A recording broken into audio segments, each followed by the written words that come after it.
Have you ever felt drowning in an ocean of deadlines, anxieties, and enslaved to your never-ending to-do list? Well, let me tell you that you're not by yourself in this situation, and I'm here to give you back full control. Stress and anxiety are always present in our lives, but let's be clear, we don't have to offer them permanent residency in our life. It's not as if it was paying rent. In this short crash course, I will provide you with practical tools and skills to manage stress and anxiety and reclaim your inner peace for a more controlled, focused, and productive life. Hi, and welcome to the channel where we explore personal growth and productivity topics. I'm Nico, a management consultant passionate by growth and productivity, and my goal is to provide you with insights that will help you grow and live a better and happier life.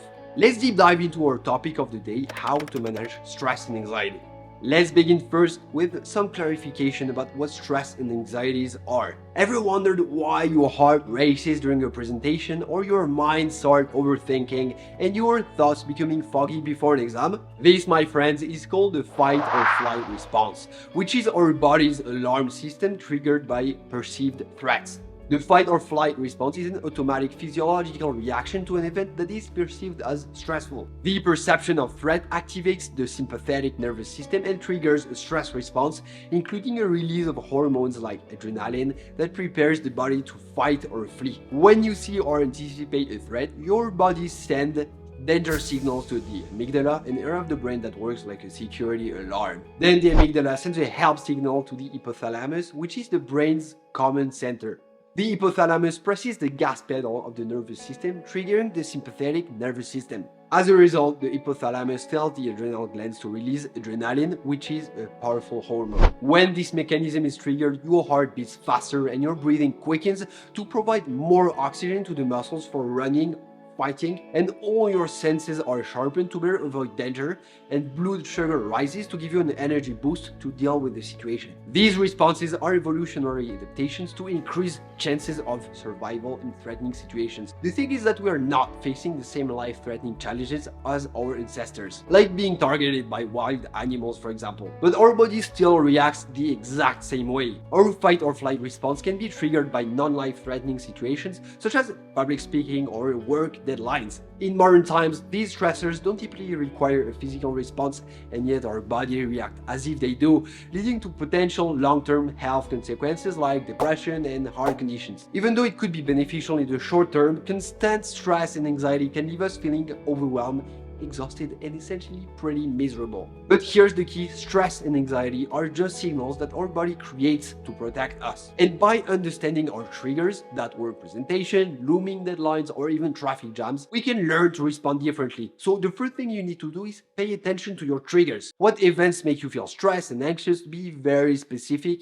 What is the situation and what actually happens in your body and in your mind? Let's explore now short-term 5-minute relief techniques to tame the beast on the spot. There's a simple breathing technique that activates the relaxation response, which is called box breathing. It reduces heart rate, lowers blood pressure, promotes feelings of calm and control. Sit comfortably, breathe through your nose for 4 seconds, hold for 4 seconds, exhale for 4 seconds, hold for 4 seconds, and repeat for 5 minutes. You can do it instantly during any stressful situation, before a stressful situation, or before sleep, for example. The second breathing technique is called cardiac coherence. It focuses on rhythmic breathing to promote heart-brain coherence and relaxation. It reduces stress hormones, improves emotional regulation, and increases resilience to stress. So find a quiet place, sit comfortably, close your eyes, breathe slowly and deeply, aiming for an inhalation of 5 seconds, then exhale for 5 seconds, and repeat for 5 minutes. I recommend to do this exercise daily for long-term benefits. Experiment and find the techniques that work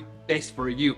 Regular practice can equip you with powerful tools to manage stress and anxiety quite effectively. My personal choice is cardiac coherence, but I invite you to experiment and find the techniques that work best for you. Regular practice is the key to manage stress and anxiety effectively. Also, you can use guided audio recordings to help you get started. So short-term techniques are really helpful, and building long-term resilience is as important.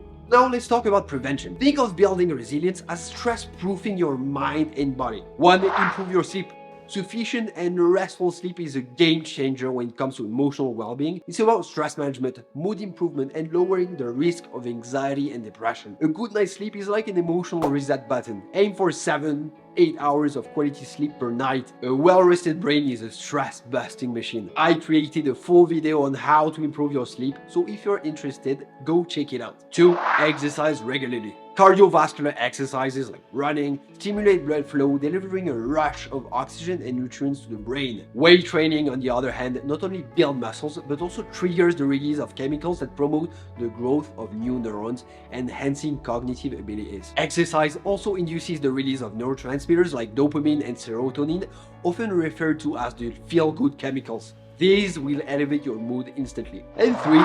Fuel your body wisely. Feed yourself with healthy foods that give you sustained energy and support your mood. Think fruits, veggies, whole grains, lean proteins, fatty fish for omega-3s, berries for antioxidants, nuts for vitamins and health fats, and don't forget to hydrate enough. 4. Integrate mindfulness practices like meditation or journaling into your routine. These help you manage negative thoughts and cultivate inner calm. Meditation, a practice that I've personally found transformative, stands out above all other techniques. Through focused attention and mindful breathing, meditation helps calming the mind. So if you want to know more about meditation, go see my video on it. Now that we have covered short-term and long-term solutions, let me give you additional tools to fight stress and anxiety. If you're really interested by the topic, I invite you to explore cognitive behavioral therapy, or CBT. It will help you learn to identify and challenge negative thought patterns that contribute to stress and anxiety. These can be extremely helpful for long-term management. First off, it helps you identify those sneaky negative thought patterns that fuel your stress and anxiety. Once you've got a handle on those tricky thoughts, CBT helps you replace them with more realistic and positive ones. It's like rewiring your brain for happiness. Instead of jumping to worst-case scenarios, you start seeing things in a more balanced and constructive way. And I know the name sounds theoretical, but CBT is all about practical, hands-on techniques that you can use every day. It's really life stuff that actually works. CBT is a little bit like having a personal coach for your brain, guiding you toward a happier and healthier life. Also, I found that gratitude is really transformative. Take time each day to appreciate the good things in your life, big or small. Shifting your focus to good things instead of bad things can really help you get rid of stress. This requires daily practice and consistency. And exercise, as suggested, is at the end of each day, write 3 things you are grateful for. Then engage in a hobby, something that is fun, enjoyable, and that helps you disconnect.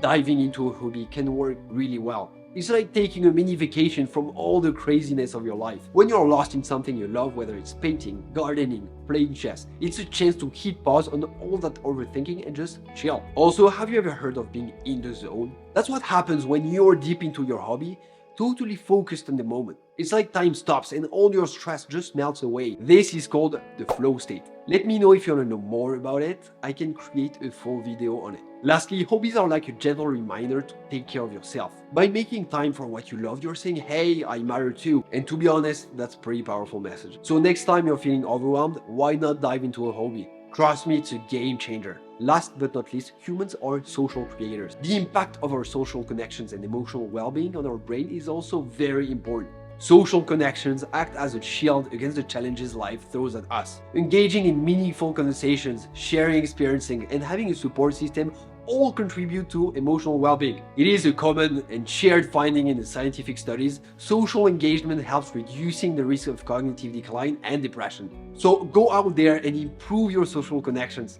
Go out with friends, talk to people, engage in discussion, and share ideas and thoughts. To conclude with this, managing stress and anxiety is a journey, not a destination. There will be ups, there will be downs, but remember, you are not alone. Be kind to yourself, celebrate your progress, and try to reach out for help. Don't hesitate to talk to a therapist, join a support group, or simply connect with a friend. So start with one tip, practice it consistently, and gradually build your stress-busting toolkit. Keep exploring, experiment with different techniques, and find what works best for you. Most importantly, be patient with yourself and celebrate every step forward. And hey, if you found this video helpful, please do me a favor and hit that like button, subscribe for more content like this on personal growth. Don't forget to share this video with your friends who might be struggling with stress and anxiety too. Because at the end, we are all in this together. I'll see you in the next video. Take care.